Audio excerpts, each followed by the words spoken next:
Chapter 5. Attack of the Manboys. What does it mean to be a man?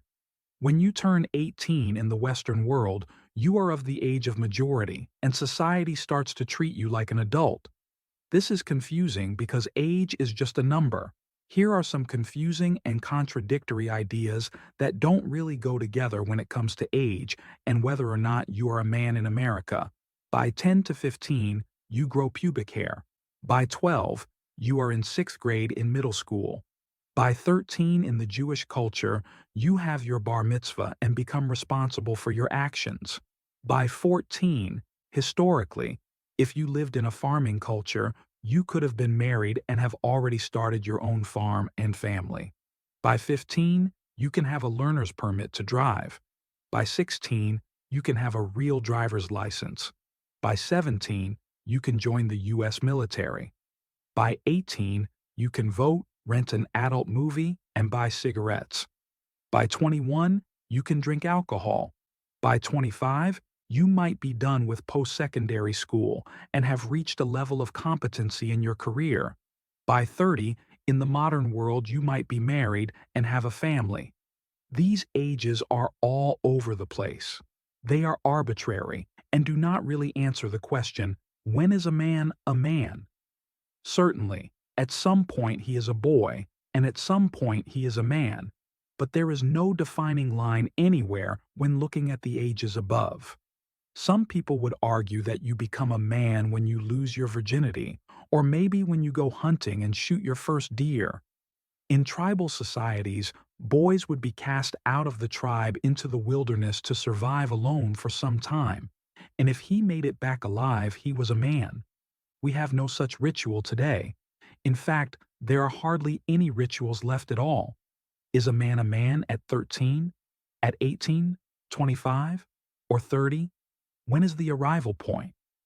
I have asked myself this question for years, and since there are hardly any men's groups anymore that would practice transitioning a boy into a man, I can only say that to be a man is a philosophical choice.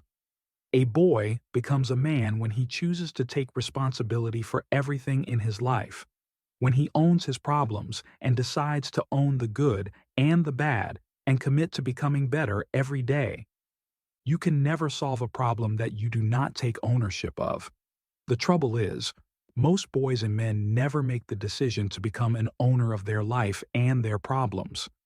The opposite of owner mentality is victim mentality, and too many boys get stuck in the victim trap because our society allows for such weakness to persist.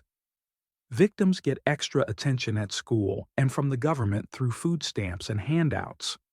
Owners get no such special treatment. In fact, owners pay extra to fund the victim's benefits. The act of taking responsibility and deciding to become the leader of the household, leader of the family, leader at work, or leader of other men is often not taken by men these days. Thus, men remain boys. Attack of the Manboys 63. I would argue that my own father, even at age 59, has failed to make the transition into manhood because he does not own all his problems. He lives in his girlfriend's basement, owns no property, constantly struggles with money and work, and has several excuses as to why things aren't working. Real men don't make excuses. They stare their problems in the face and own them. They don't blame anyone when things don't work out. Instead, they fix their problems. There are two proven opposite mentalities in the world, the victim mentality and the owner mentality.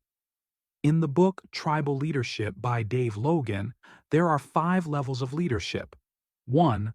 Life sucks in general. 2. My life sucks. 3. I'm great and you're not. 4. We're great. 5. Life is great. What I love about tribal leadership is that it's a simple concept of leadership from stage 1 to stage 5. The first 2 levels of leadership, life sucks and my life sucks, are victim mentalities. People with victim mentalities do not own their lives and thus do not do well at work. They typically have trouble fitting into functioning groups and are found in prisons, gangs, and other deviant and negative environments.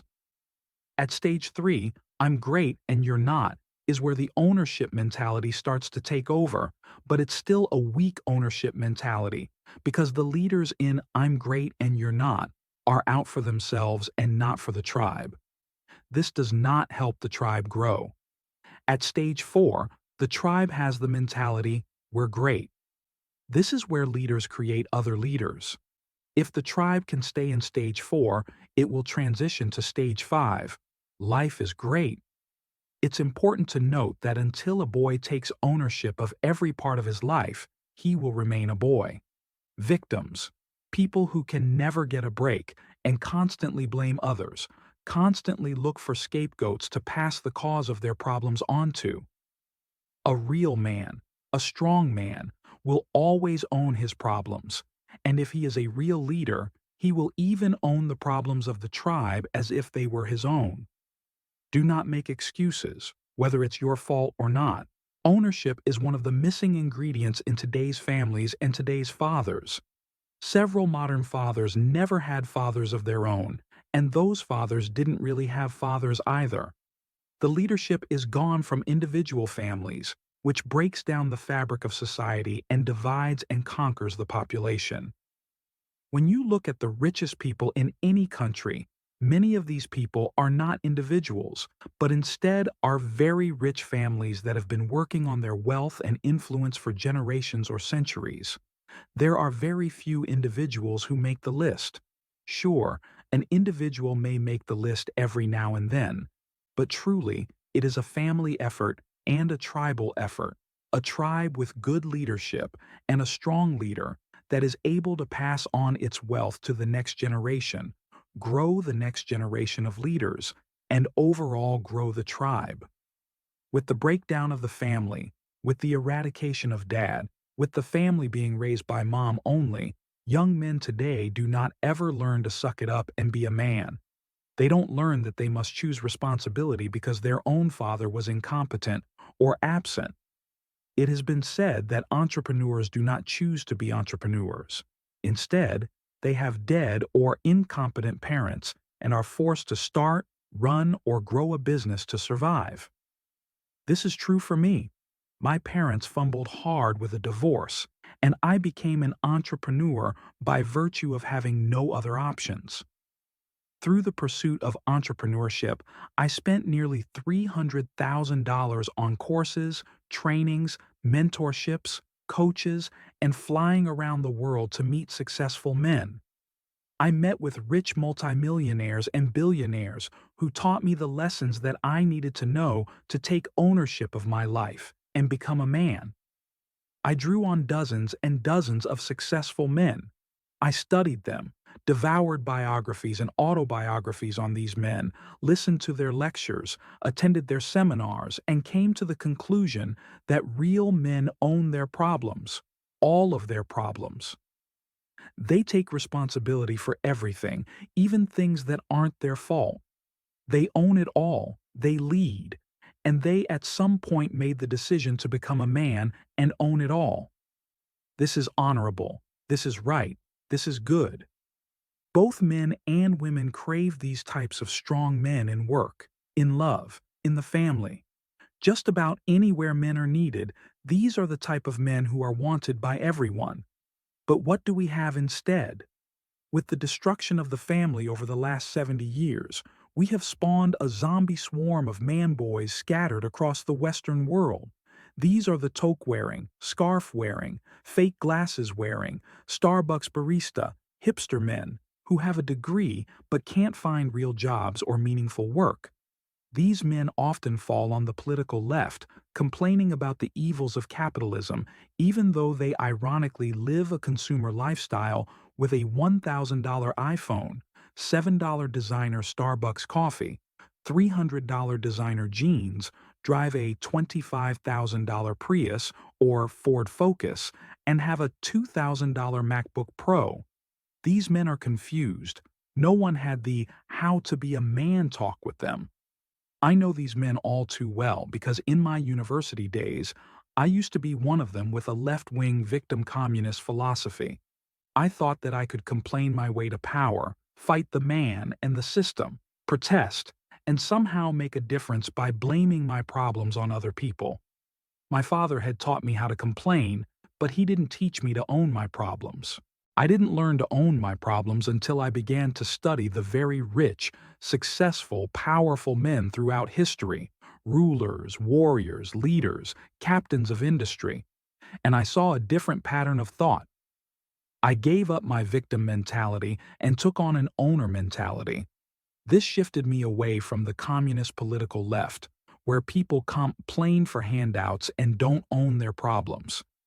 This is not meant to be a political discussion right now in this book, but I'm showing you where this victim mentality lives in real life, on the left. The young men of today are more educated than any other men in history, and they use less of their education than ever before. They do not have meaningful work and avoid work in general, while they entertain fantasies about traveling the world and living the laptop lifestyle as an entrepreneur. Entrepreneurs have become the new rock stars, and everyone wants to be an entrepreneur, coach, or speaker, even though these man boys have no idea how hard it is to pull off these pursuits.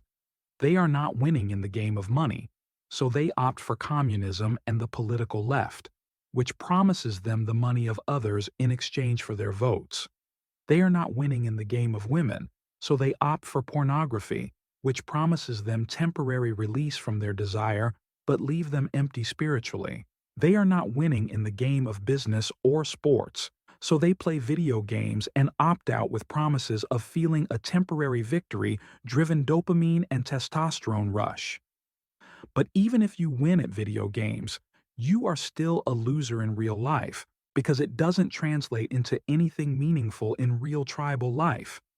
They are not winning in the game of fitness, so they opt out in exchange for intellectual superiority and the ability to hide behind internet forums, YouTube comments, and online anonymity. They are vegans, but smoke cigarettes, which makes no sense when you consider that one is good for your health and the other is proven to kill you. The philosophy in the minds of these men is Marxist, collectivist, communist, and socialist. I don't own any property, so give me yours. I don't have money, so give me yours. They are the Occupy Wall Street crowd. They are the 99% who have given up on trying to become a leader in the top 1%. They are the anti-Trump crowd who tout success as evil, when in fact there is nothing more evil than to criticize success. If you criticize success, what does that make you? The ideas and philosophy in their mind are the canned crap they serve up at modern universities. It is mostly cold, reheated communism, heated up with a shared belief in subjectivity, relativism, and feelings over objectivity and pure reason. Feelings and political correctness have overtaken rationality and results. These men seek pleasure and choose the Epicurean over the Stoic in every way. The Stoic way represented the steady and level-headed lives that were lived by the men of previous generations, when men had to fight to survive. Men on the frontier could not afford to be Epicurean. There was no room for pleasure over reason and results. They say a nation is born a Stoic and dies an Epicurean. When pleasure and the seeking of pleasure overtakes reason, rational thought, and results, that is the weakness that brings down empires from within. That is the weakness that disables the power and strength that we once had. To seek pleasure over seeking ownership in life is a serious mistake, and thus we have armies and hordes of man-boys, like hordes of sheep, unthinking, told to think whatever was served at school. The weakness inside these man-boys has them opting out of most things it takes to be a man. They opt out of women in favor of pornography, homosexuality, or hookup culture. They opt out of money in favor of welfare and food stamps, minimalism, tiny house living, or living on a lifestyle business that allows them to travel. They opt out of families and children in favor of their own pleasure, lifestyle, travel, and spending.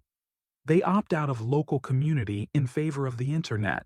They opt out of religion and God in favor of atheism, which was also served at the university with the side of communism for breakfast. Worst of all, they opt out of general responsibility and choose to play victim instead. This is unmanly. These are the men in the movie Fight Club who secretly wish to slip out of their normal lives to fight like primitive cavemen in dark, concrete bar basements to reclaim their lost masculinity and throttled aggression. How much can you know about yourself if you've never been in a fight? Chuck Palahniuk, Fight Club.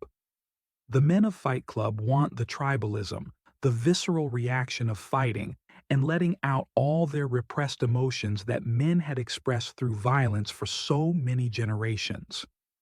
They want the result of being a man and want what a man is about, but there is no way to find it, express it, verbalize it, or purchase it. You cannot purchase your masculinity, and you cannot purchase a way to be a real man. Nor can you buy achievement. You must earn it by doing the hard work. It's the only way. You must decide to become a man, fake it until you make it, and act as if you are already a man. Eventually, you will become real, a real owner, a man with integrity where your word is your bond, and other men and women can trust you to follow through with whatever you are required for. In Fight Club, Tyler Durden is like a messiah, a Jesus, a prophet, going from town to town, setting up fight clubs and later Project Mayhem to bring down the systems and the mental prisons that have locked up and neutered the masculinity that lies dormant deep in the manboy's heart. Fight Club spoke to an entire generation of manboys in the 1990s.